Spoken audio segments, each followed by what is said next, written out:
Hello, and welcome back to my channel where I like to review, recommend, and research books, mainly historical fiction, nonfiction, and true crime.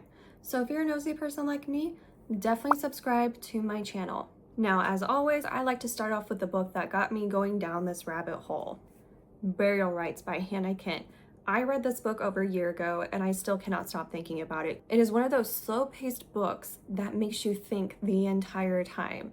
This book is based off of a true woman, Agnes Magnusdottir, in Iceland. She was one of the last people to be executed in Iceland. Now, this book takes place after she is already convicted of a double homicide / arson along with 2 co-conspirators, and she is also sentenced to death. And just like today, where a death sentence isn't immediately carried out, so she still had a few months to spare. So during this time, she was sent to a Christian home and was received by a priest. They were more concerned about her soul after she was executed. And you start to wonder how this young-ish, feeble woman could possibly do such a heinous crime, and how did she become involved? Then it slowly starts to turn into, does she deserve her ending? So it is definitely one of those that makes you question your judgment and your thoughts on what you feel is justified and what isn't. It is definitely a great story. It is slow paced, but I really enjoyed this book.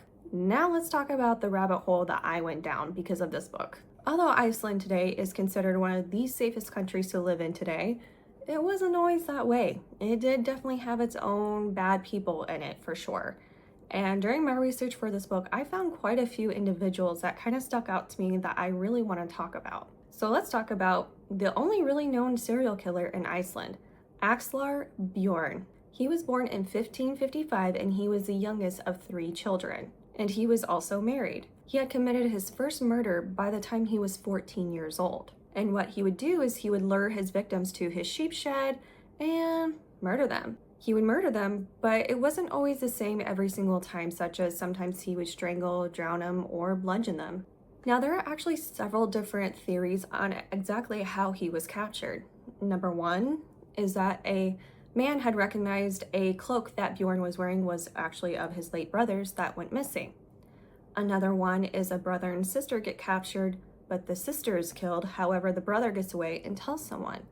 And the last theory is a woman and her 3 children were lured to the sheep shed. He killed the children one by one, and then the mother got away and actually told someone. So no one really knows exactly how he was captured.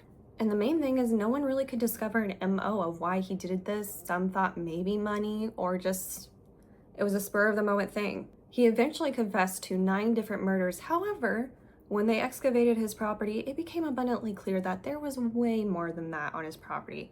Then he kind of pulled the old Ed Gein and was like, oh, I just brought dead bodies to my property and buried them. That's why there's so many there. And then his execution was probably, I don't know if you would say justified or not, but he was beaten with a sledgehammer, beheaded, dismembered, and his body parts were displayed on stakes. But the official report is that he was executed by Icelandic laws at the time. So who knows? And believe it or not, his wife, so say, was actually a part of these murders as well. They believe she had a part in, as far as the strangulation went, she had also helped lure victims. However, at the time, she was 3 months pregnant, and so they decided, you know what, instead of executing her, they decided to flog her instead. Unfortunately, the child she was pregnant by, he kind of followed his father's footstep and eventually got in trouble for rape and was eventually hanged. And then their other son was also a criminal who was charged with robbery and who was also hanged. So unfortunately, the family line continued down the criminal path. I couldn't really find what happened to the mother. I guess after her child's hanging, she kind of fell back in history and nobody really knows what happened to her towards the end of her life. Now we're actually going to talk about the Basque whalers murders, or the Spanish killings of 1615. The people that were massacred were the Basque. They were from the Spanish and French Basque countries, I think is how you pronounce it. And they were whalers, and they had developed ports all along the coast of Iceland. And their relationship with the Icelanders at this time was pretty amicable. I mean, they weren't best friends, but they were just trading partners. So what had happened was these 3 whaling ships had settled port in Stander, and it was around this time that a decree came out saying that no more whaling in our waters, and that kind of left these 3 ships kind of stuck on the coast. and tensions were starting to rise after this decree came out. So at the end of autumn, they decided, you know what, we should probably head home before this gets out of hand. Well, unfortunately, a huge storm had come in and killed about half of them. 86 crew members died and about 83 survived. So the ones that did survive, they were forced to go back to Iceland and try to figure out how else they were going to get home. A lot of them did find homes with other Icelanders that were sympathetic to their cause, that they, had lost like pretty much everything. They had no provisions. They were completely lost and they wanted to just go back home. Not everybody was sympathetic though, and a lot of these sailors settled all over Iceland, but they were not safe. Mostly because they also stole from Icelanders that were not sympathetic, so they decided to steal from them instead to survive. And a group of Icelanders finally had enough and started murdering them.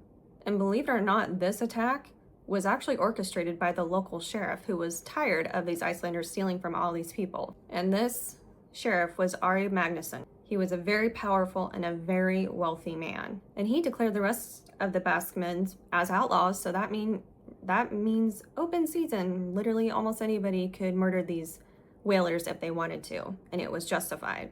So he set out along with several of his men and his actual 16-year-old son to go out and hunt these men and murder them. Their bodies were stripped and then completely mutilated. Out of all the whalers, there was only a few survivors, and they had to make it until spring until they could figure out how to cross the sea. And in springtime, sure enough, a British ship offshore had come into view.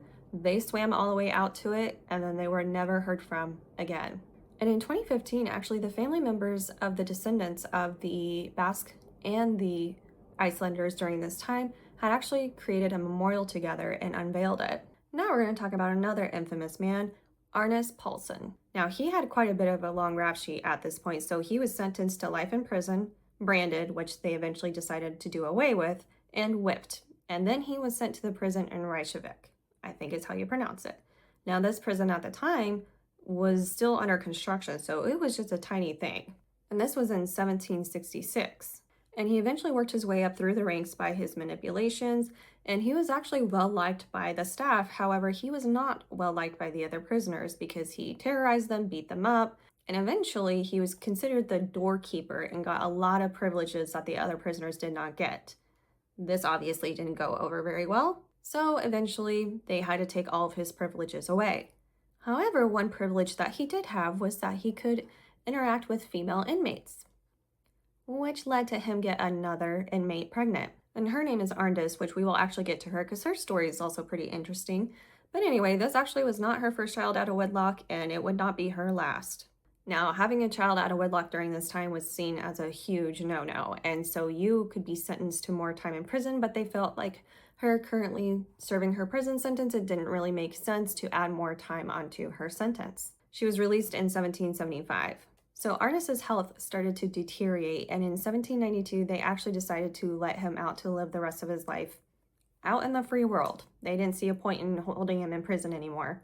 He was just a pauper, kind of bounced around from one place to another, and after 6 years of freedom, he finally passed away. He died at the age of 86. Now we're going to talk about the infamous Agnes Magnusdottir. She was born in 1745, and she was a servant. And while she was a servant, she ended up getting pregnant not once, but twice by a married farmer. So then she was completely exiled and forced to move back home with her parents, where she got pregnant again by another married farmer. That was not good for her in these days. So she was eventually arrested, and then she was going to be sentenced to drowning. However, they decided, you know what, we'll just commute the sentence to life in prison in Reykjavik. And like I said, she got originally pregnant by Arnis, but that was not the only child she had in prison. She had another child as well. And when she was released from prison, she got pregnant again by another fisherman. Oh, and he was married. She did not learn. So she was forced back home to live with her parents. However, she was completely exiled from the entire southern part of Iceland. So she started working as a servant again, and then she got pregnant again twice. Still not married at the time. So now she has 8 children out of wedlock. And at this point, the government had had enough of her and forced her to court. The governor had demanded that she be sentenced to life in prison, which she had originally before. I'm not sure why they let her out, but let's do that. But oh, we're actually going to exile her to Copenhagen to a spinning house instead. However, a widower had stepped forward and said, you know what, actually, I will marry her. Even with all of her past, I will take it. However, that didn't end up happening. He ended up passing away before they could ever get married. However, she did finally get married and she ended up having one daughter, but unfortunately her husband passed away shortly thereafter. And then Arndis, she passed away in 1806. Now we're going to finally get to Agnes Magnusdottir and what happened with her. She was, like I said, accused of a double homicide plus arson with 2 other people and was sentenced to death in 1830. She was the last person to be publicly executed in Iceland. However, capital punishment was still legal there until 1928. Now, one of the victims was Nathan Kettleson, who was a natural healer. He wanted to become a doctor, but just didn't quite make it all the way through school. Now, he was not well liked around town because he had many children that were out of wedlock. Now, the second victim was Peter Johnson, who was just at the wrong place at the wrong time. Now, one of the people that was also accused with Agnes was Frederick, who was a hot-tempered, hot mess that was very manipulative, very narcissistic. And he was also an animal abuser. Now, Agnes herself was very quiet, intelligent, stayed to herself, she was loyal, and then she actually met Nathan while she was working as a servant. She was hoping he would marry her and she would be his wife, you know, to keep up house. However, he decided a different woman was better suited, who was a lot younger than her, Sigridur. Sigridur was just a young teenage girl who did come from a better family because Agnes came from she was born out of wedlock. She didn't really know her father. She worked from a servant from a young age. Now, of course, all 3 of these people had completely different stories of what actually happened. Now, Frederick, of course, tried to get the blame on the other 2 women. Now, Frederick's version is that he showed up at Nathan's house while Peter was there. Now, originally, he did not want to attack Nathan, because Peter was there. Now, the motive behind all this was supposedly money at this point. But anyway, Nathan's daughter was actually in the home at the time, and he took the daughter out of the house and gave it to the other girls to take the daughter away. So Frederick actually hit Peter first and then attacked Nathan. Now, he thought Nathan was dead, but Nathan actually gained consciousness, and so then that's when Frederick started stabbing Nathan. And at this point, that's when Agnes had saw what was going on and got scared and had dropped the light, which unfortunately lit the house on fire. Now, Sigridur's version of events was that, you know, they all showed up there, but it was all Frederick. The girls wanted absolutely nothing to do with it. He went into the house and he did whatever he wanted to do. The only thing the girls did was take away the daughter out of the house, and then they came in when Frederick made them, and they were forced to take the bodies off the bed, strip them, and then put them back in the bed. That was the only part that the girls had played. Now, Agnes's version was quite similar to that neither one of them wanted anything to do with the killing. It was all Frederick that did it, and it was all for money, and that the women weren't even in the house at the time. Sigridur was just a teenager when this happened, and they actually took pity on her because they didn't think she knew what she was doing. She was, you know, manipulated into doing this, so they actually commuted her death penalty to life imprisonment, and she was exiled to Copenhagen to work at a labor job. And she actually ended up dying shortly thereafter because the conditions there were absolutely horrible. And like I said, Agnes and Frederick were sentenced to death. Agnes at this time was almost 40 years old. So yeah, that is the story of Agnes Magnusdottir and how many people in Iceland over the years have suffered capital punishment and other things. And they also had their own serial killers, but obviously not as much as, you know, the US, but they did have their things as well.